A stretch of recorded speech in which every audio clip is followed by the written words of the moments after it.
Let me break something down for y'all. If a man take you on a dinner date, that benefits you and him, because y'all both eating. If a man take you on a vacation, that benefits you and him. He there, you there. He riding the jet skis too. You feel me?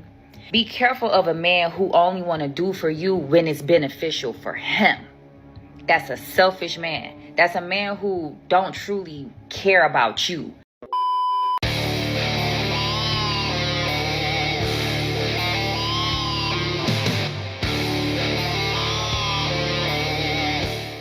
Modern women love to destroy relationships for stupid reasons. We've got a video for you here today from the Modern King. Don't forget to like and subscribe on your way in, and let's get into it. A lot of you ladies ask me how it is that I get gifts on the second date. This is how I do it. I will go on a second date with you. However, I do expect a gift. Off. Can someone explain to me how a man can work all day to keep a woman home nice and comfortable and he'll come home to no home cooked meal in a dirty house? I mean, isn't the whole point of staying home to help make the person who's working all day's life easier? Even when a modern woman has a man who provides her with a home, stability, and takes the burdens of having a job off of her shoulders, it's funny how they will still find a reason to be unhappy, and she uses that reason as an excuse to do nothing for him while leeching everything that he has to offer. Okay, fair enough. You want to go back to like the 1950s, right? So you're going to give him as many kids as he wants, right? Cook and clean for him every day? You know, contribute your half?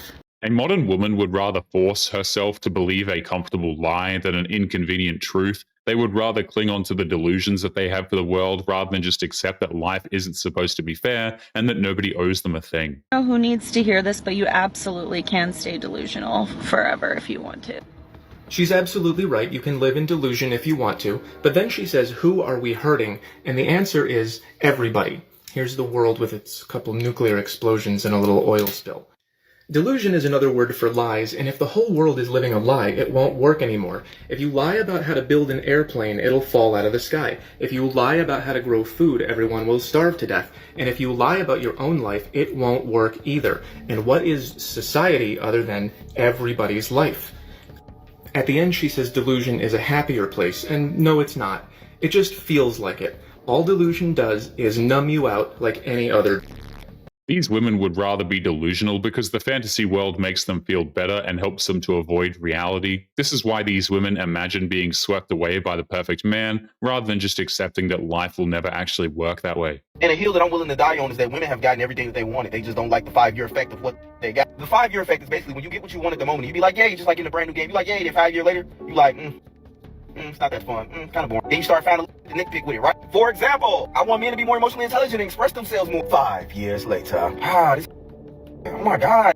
Every time he just complaining about something, and he too emotional. He be acting like a little. I want men to take care of themselves more. You know what I'm saying? Put more effort into their hygiene. I like a man who get their nails done. 5 years later, why his manicure look better than? You don't have more mani-pedis than me. What the? Why is he getting his back door waxed? It's funny how modern women are blind to the fact that they got every possible thing they could have wanted. They're working all the time, the vast majority of men leave them alone, entertainment is catered to them, and despite all of that, they're still miserable. Masculine men, I hate toxic masculinity. I don't like when men act too masculine around. They need to be more in touch with their feminine side. 5 years later, men don't never protect women. They'll never protect women. So if you see a girl getting beat up on the side of the street, you wouldn't help her? No, because y'all said y'all didn't like masculine. Shut up, you sassy. You sassy. I want a man who gonna pay all my bills. Take care of me. He gotta pay for the trips, the dinners, everything, girl. He gotta pay for my lifestyle, basically. 5 years later. Even though you paying for everything like I'm your daughter, you can't tell me what to do. You can't tell me what to do. You can't tell me what to do. Because I'm grown as hell. What the how you no, just because you paying for everything, you paying all the bills, you paying the car insurance and the car notes, that don't mean you can tell me what to do. Modern women will never be satisfied. Even after they get every single thing they demanded, they will still complain anyway. That's why they get angry when men have decided to prioritize themselves and peace over trying to make a woman like that happy. Best friend thinks she's only good enough for one-night stands. She's convinced she's only lovable under cold navy blue sheets. Her biggest fear is letting people in. Obviously not. She let a lot of guys. Her friend decided to go out and party, hook up with dudes, and not take any good man seriously. I mean, she caused endless amounts of emotional damage, and she thinks that somehow entitles her to pity, but honestly, she just brought it all on herself. I was sleeping for night shift, and our toddler wasn't having it. Hi, so this is actually a form of intimate partner violence. Sleep deprivation is unfortunately a very common ABUSE tactic that is designed to punish the victims as well as chastise them further for any mistakes they make while exhausted. In the critically acclaimed book, Why Does He Do That?, it is even considered one of the most serious forms of physical harm. And despite the male-centered title of this book, women are capable of it as well, clearly. It takes an incredibly mean-spirited wife to allow her toddler to torture their father by trying to deprive them of sleep. She records it and posts it on the internet for the world to see because apparently harming your husband is more important than just letting him sleep. And yes, kids will be kids, but she has provided us enough context to understand that A, she understands that these are the hours her husband needs to sleep for his night shift, and B, that she was close enough to stop the disruption, but chose to just sit back and watch and laugh instead. Not getting enough sleep leads to so many short and long-term health effects and is one of the leading causes of anxiety and depression in parents. If your partner treats you like this, they are treating you like they hate you. And you need to run. That's one of the problems with modern day marriages. Wives like this straight up hate their husbands and will laugh at their suffering for no other reason outside of her thinking that he deserves to be punished. Husbands deserve rest, not ridicule from their wives and children.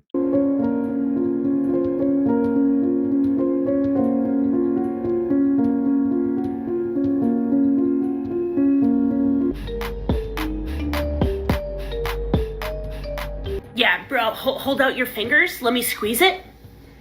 That's how tight she was. You don't feel uncomfy doing this? You don't feel like this is a little bit disrespectful? You don't feel like this is kind of a double standard here? Not to mention, I don't know what it is with some girls, but like the moment you tell them that your man is well endowed, like that he's storing Thor's hammer down there, they instantly from that moment forward have decided that it is going to be their personal mission to try to man. It's actually kind of disturbing how modern women will instantly talk about the size of a man they're sleeping with. That's literally nobody else's business, but a modern woman will always prioritize attention from other people over the privacy of the man who cares about her. It's ridiculous. When somebody has decided to share their body with you, I feel like that's something that's like kind of sacred, something that you should appreciate, keep to yourself, and respect their bodies. I think a lot of girls think that men will take this as like a compliment, like, oh, she's telling all her friends. No, most of them feel mortified.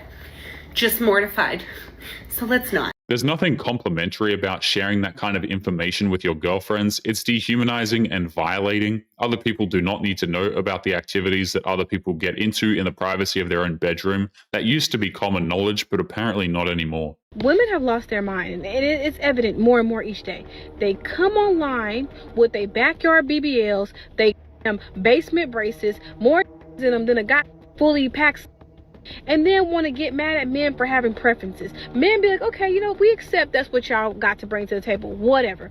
But once a man has a preference, it's a whole different story. Women be like, oh, he gotta be 6'6", dark skin with waves, he gotta make 17 figures a year while I make, you know, work in customer service and, you know, yada yada, he gotta take care of my kids. That's because a lot of modern women just don't see men as people. They only see men as service providers. They have to provide everything to make her life easier, and anything that a man might need is considered insulting and selfish. But once a man says, oh yeah, I like my women a little petite, oh, he likes kids, like, whoa, that's not what he said. Just because he don't like Big Bertha at 350 don't mean he likes children.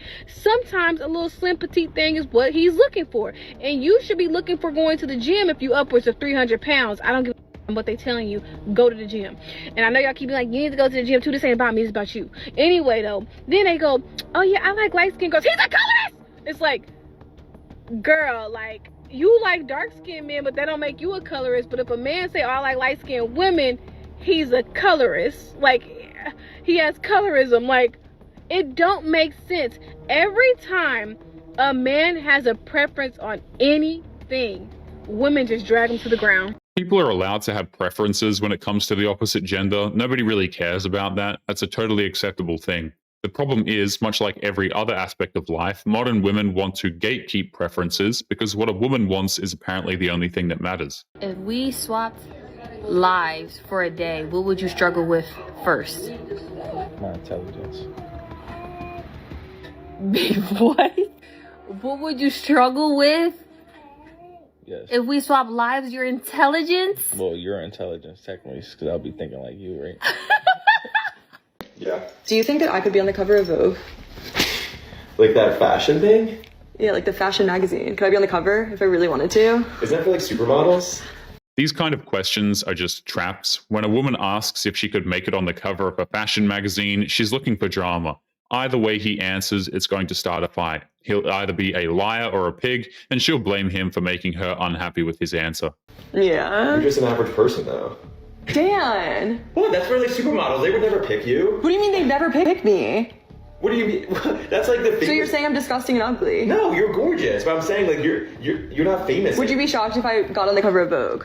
Yeah. Would you tell me? Are you telling me right now you could never be on the cover of Vogue? No, you could, but I would be shocked if you were. Okay, so you'd be shocked. She's thinking, I can't believe he failed my test. And I'm thinking, where does the entitlement come from so many women who think that it's okay to test men constantly? Modern women feel entitled to test men because they need the attention and the validation. They need to cause conflict in their relationship, and they need to be able to blame men for their rampant insecurities. And they have no problem making men victims of their lunacy. Let's be clear, men don't ask questions like this. Average guys don't turn to their girlfriend and be like, hey babe, do you think I could play in the NBA? Why would he ask that? He already knows the answer. He's not tall or athletic enough, so asking is pointless. But then why, for women, are these exaggerated, emotionally loaded questions so common? This is a uniquely feminine behavior, and men have no framework to understand what's going on here. For men, if we ask a question, it is a sincere search for information. Why else would you ask? And so when a woman says, do you think I could be on the cover of Vogue magazine, we assume you want real data, a real response. And women already know the answer. You're not telling her something new.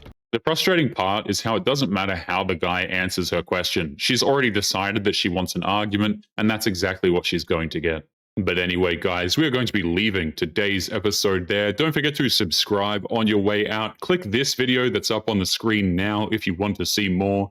Take care of yourselves, and I will see you all in the next one. Peace.